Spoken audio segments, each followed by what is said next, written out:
வைகுண்டத்து மறக்கல போல இருக்கு. அனைவருக்கும் வணக்கம். என் கையால் சால்வு வாங்க மறுத்து பெப்சி தலைவர் கையால் சால்வு வாங்கின ஆர்கே கண்ணனுக்கு நன்றி. எல்லா நிகழ்ச்சியும் சொல்லுங்க சார், வரமாட்டாருக்குன்னு கொஞ்சம் நான் இங்கே சொல்லிக்கிறேன். தடிக்கணும் தான் பேரரசு தாங்கிறீங்க சொல்லிக்கிறேன். நடிகர் ஆயிட்டாராம் அவரே. உதய அந்த டைரக்டர் மனதில் இருந்தால் நம்ம மதிச்சிருப்பார். நடிகர் ஆயிட்டார்ல, அப்படித்தான் இருக்கும். இந்த நிகழ்வு நம்ம இயக்க சங்கத்துக்கு படம் வெளியிட்டது மட்டும் இல்லை, இது போகி படத்தின் வெற்றி விழா. நான் அன்னைக்கு தயாரிப்பாளர் இயக்குனர் அவரே சில விஷயங்கள் அவருக்கு கொஞ்சம் மனம் வருத்தம் இருந்தாலும் படத்தின் வெற்றி அளவில் அவர் ஹாப்பியாக தான் இருக்கார். இன்னைக்கு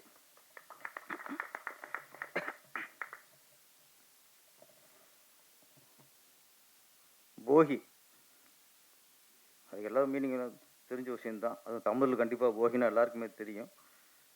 நம்ம பழையன கழிதலும் புதியன்னு சொல்லுவாங்க. அதனால் நம்ம இந்த பழைய துணிகள் பழைய பொருட்கள்லாம் எரிச்சுக்கிருக்கோம். அது இல்லை மீனிங். போகிங்கிறது மறக்க வேண்டிய விஷயத்த மறக்கணும், தூக்கி எறிய வேண்டிய விஷயத்த தூக்கி எறியணும், கெட்ட விஷயங்கள் எல்லாத்தையும் அடியோட ஒழித்து தள்ளிடணும். புதிய நன்றி மறக்கூடாது. மறக்க வேண்டிய விஷயத்தை மறக்கிறதா, எது தப்பான விஷயங்களோ அதை மறந்துடணும்.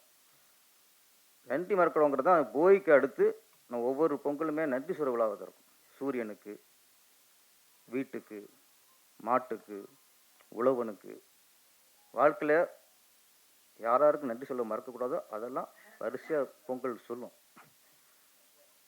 இந்த போகி சரியா தவிர ஃபஸ்ட்டு ஒரு ஷாட் வச்சுருப்பாங்க. அந்த கெட்டவங்களை கொளுத்துவாங்க.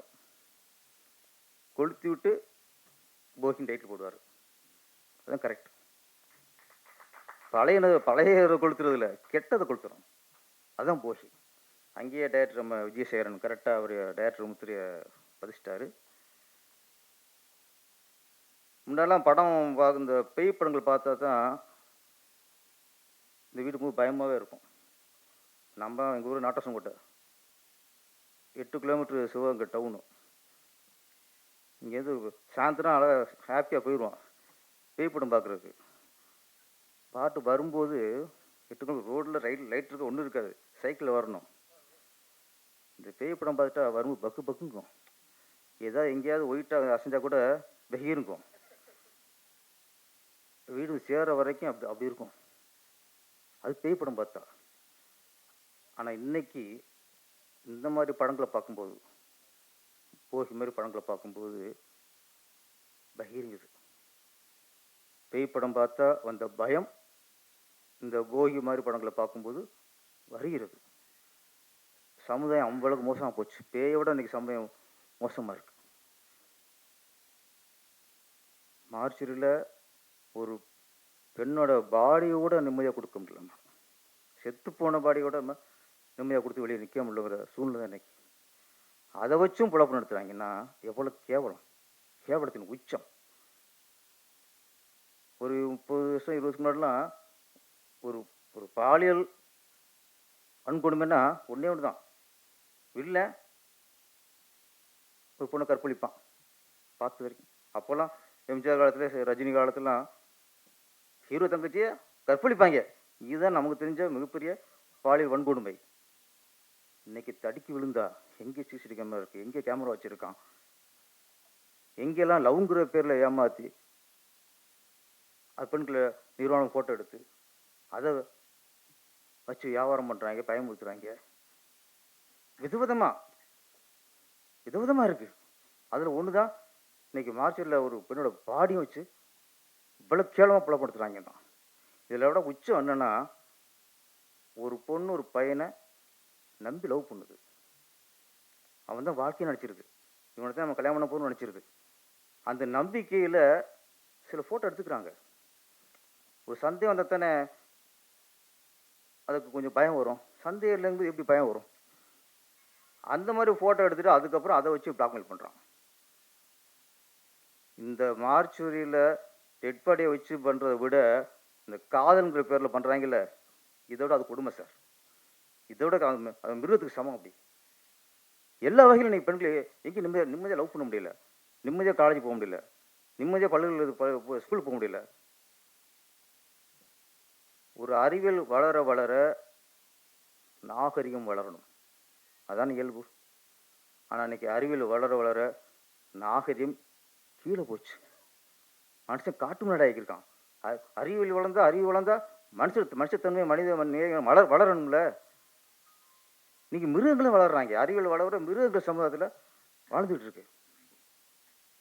அந்த ஒரு நல்ல கருத்து, ஒரு சமூக அக்கறையோட நம்ம விஜயசேகரன் அவர்கள் அந்த படத்தை எடுத்திருக்காரு. வெறும் கமர்ஷியல் இல்லாமல் ஒரு பொறுப்பாக நல்ல விஷயம் சொல்லியிருக்கிறாரு. அதுக்கு நல்ல வரவேற்பு இருக்குது. இந்த 1ஆம் தேதி வந்த படங்களில் சார் ஒரு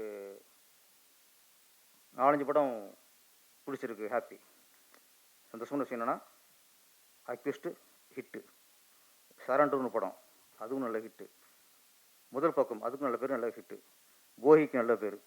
இந்த வாரம் வந்த படங்களில் ஒரு 4-5 படம் ஒரு நல்ல பேருங்க, அதே ரொம்ப சந்தோஷமாக இருக்குது.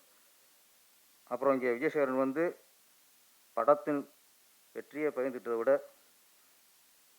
இப்போதான் தெரியுது பெப்சி தலைவர் ஏன் வலுக்கட்டமாக வர சொல்லியிருக்காருன்ட்டு. அவர் வாழ்த்து போகிறதுக்கு இல்லை, வாழ்த்து போகிற வீட்டுக்கு போயிருக்கலாம், பெப்சிக்கு போயிருக்கலாம். சில கோரிக்கையில் அழுத்தமாக வச்சிடணும், பொங்கி எழுந்துடணுமா வந்து உங்களை வர வச்சுருக்காங்க சார். நீங்கள் நாங்கள் நிறைய நான் பார்த்துருக்கோம் உங்களை மாதிரி, போய் சொல்லாதீங்க. இருந்தாலும் பெப்சி தலைவர் வந்து கவனத்துக்கணும்னா ஒரு விஷயம் சொல்லி விட்றேன். ஏன்னா இப்போ கூலி எப்போ ரிலீஸ் ஆகுது? ஒரு கசப்பான உண்மையாக இருக்கலாம், தெரிஞ்சுக்கூடிய உரிமை. கூலி 14ஆம் தேதி ரிலீஸ். இந்த 1ஆம் தேதி 10 படத்துக்கு மேலே ரிலீஸ் சார். ஒரு 8ஆம் தேதியும் 10-11 படத்துக்கு மேலே ரிலீஸ் ரெடியாக இருக்காங்க. ஏன் 14ஆம் தேதி கூலி ரிலீஸ்னால அந்த படம் ரிலீஸ் ஆச்சுன்னா ஒரு தேட்டரும் சின்ன படங்களுக்கு கிடைக்காது. ஒட்டுமொத்த தேட்டரையும் கூலி படம் ஆக்கிரமிச்சிரும். அதுக்கப்புறம் நம்ம அப்புறம் எப்போ ரிலீஸ் பண்ணுறது, ரொம்ப லேட் ஆயிரும். அந்த ஒரு காரணத்துக்காகத்தான், அதுக்கு முன்னாடி நம்ம முந்திக்குவோம். 1ஆம் தேதினா அது 8ஆம் தேதி வரைக்கும் ஒரு கேப் இருக்குது, அதில் ஒரு செட்டு இறக்கிடுவோம். 8ல் இருந்து 14 வரைக்கும் 13 வரைக்கும் கேப் இருக்குது, அதில் ஒரு செட்டு இறக்கிடுவோம். ஒரு பெரிய படம் வர்ற பயம் தான் சார் இன்னைக்கு இத்தனை படத்தை 10 படம் 11 படம் ஒரு வாரத்துக்கு ரிலீஸ் ஆகுதுன்னா இதுதான் காரணம். ஏன் அந்த பயம் வரணும்?